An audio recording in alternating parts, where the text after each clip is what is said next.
નમસ્કાર દર્શક મિત્રો, લેટેસ્ટ ન્યૂઝમાં આપનું સ્વાગત છે। આજે આપણે ગુજરાત અને દેશના એવા 10 મોટા સમાચાર વિશે વાત કરીશું જે તમારા જીવન પર સીધી અસર કરશે। કરા સાથે માવઠું, ન્યુક્લિયર મુદ્દે કોઈ વાતચીત નહીં કરીએ, ઓપરેશન સિંદૂર પર સેનાની પ્રેસ કોન્ફરન્સ, બંગાળના રાજ્યપાલે વિધાનસભા ભંગ કરી, પક્ષ વિરોધી પ્રવૃત્તિ કરનાર કોંગ્રેસના 20 નેતાઓ સસ્પેન્ડ, 10 થી 12 પાસ માટે સરકારી નોકરી, સાપુતારામાં ધોધમાર વરસાદ વરસ્યો, પીએમના સ્વાગત માટે જામનગર શહેર સજ્જ, સોના ચાંદીના ભાવમાં ભરકો, ગાયને રાષ્ટ્રમાતા જાહેર કરવા લોહીથી પત્ર। આ બધું જ જાણીએ તે પહેલાં અમારી યુટ્યુબ ચેનલને સબસ્ક્રાઇબ કરી લેજો અને બેલ આઇકન ઓન કરી દેજો। કરા સાથે માવઠું, ગુજરાતમાં ભર ઉનાળે વરસાદી માહોલ જોવા મળી રહ્યો છે। સૌરાષ્ટ્ર દક્ષિણ ગુજરાત સહિત અનેક વિસ્તારોમાં કમોસમી વરસાદ પડ્યો છે। નર્મદા જિલ્લાના સાગબારા અને દેડિયાપાડા તાલુકામાં આજે વરસાદ સાથે કરા પણ પડ્યા હતા। હવામાન વિભાગે સાયક્લોનિક સર્ક્યુલેશનને કારણે વરસાદની આગાહી કરી છે। દેડિયાપાડા સહિતના વિસ્તારોમાં ભારે માવઠુંથી રસ્તાઓ પર પાણી ફરી વળ્યા હતા। ન્યુક્લિયર મુદ્દે કોઈ વાતચીત નહીં કરીએ, આઈઆરજીસીના પૂર્વ કમાન્ડર મોહસિન રેજાઈએ સ્પષ્ટ કર્યું કે ઈરાન તેના પરમાણુ કાર્યક્રમને લઈને કોઈ સાથે વાતચીત નહીં કરે। વધુમાં તેમણે ભાર આપતા કહ્યું કે સ્ટ્રેટ ઓફ હોર્મુઝ પર કંટ્રોલ ઈરાનના હાથમાં જ રહેવું જોઈએ। રેજાઈએ ચેતવણી આપી કે જો હોર્મુઝ સ્ટ્રેટનું નિયંત્રણ ઈરાનના હાથથી બહાર જતું રહેશે તો દુશ્મન ફરી તેને ઈરાન અને ઈરાની લોકો વિરુદ્ધ હથિયાર રીતે ઉપયોગ કરશે। ઓપરેશન સિંદૂર પર સેનાની પ્રેસ કોન્ફરન્સ, ઓપરેશન સિંદૂરની વરસી પર ત્રણેય સેનાઓએ સંયુક્ત પ્રેસ કોન્ફરન્સ યોજી ડીજીએમઓએ વિગતો આપી હતી। તેમણે જણાવ્યું કે સરકારે સેનાને નિર્ણયો લેવાની સંપૂર્ણ છૂટ આપી હતી, જેનાથી પાકિસ્તાનમાં આતંકી ઠેકાણાઓ પર સફળ કાર્યવાહી શક્ય બની। આ ઓપરેશન ત્રણેય સેનાઓના શ્રેષ્ઠ તાલમેલ અને આધુનિક ટેકનોલોજીના ઉપયોગનું ઉત્તમ ઉદાહરણ છે। સેનાએ અપ્રતિમ શૌર્ય બતાવી આતંકી માળખાને તોડી પાડ્યું।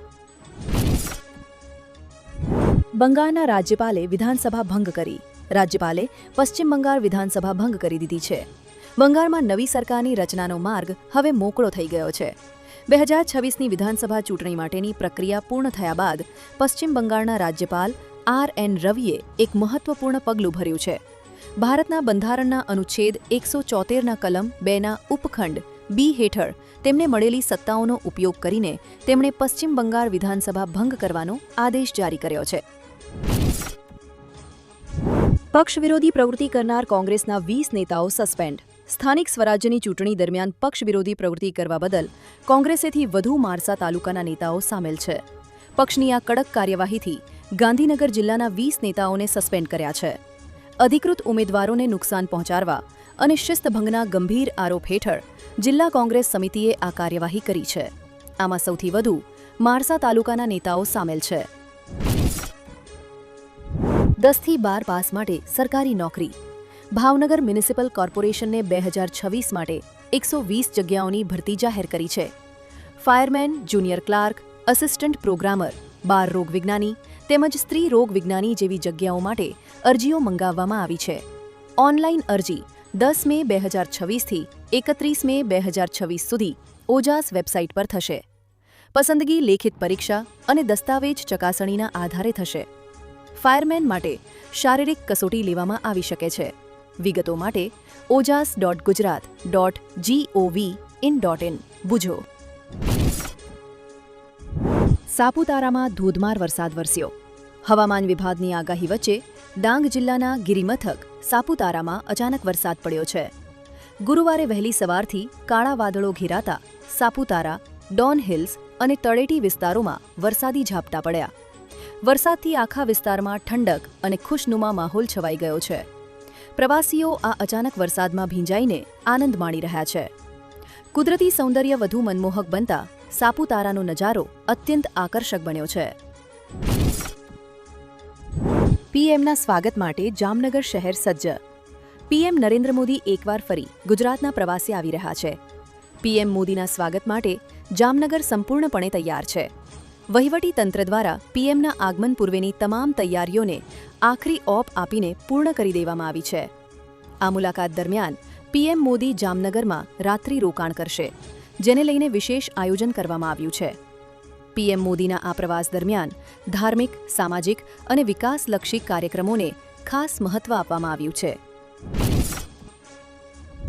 સોના ચાંદીના ભાવમાં ભડકો.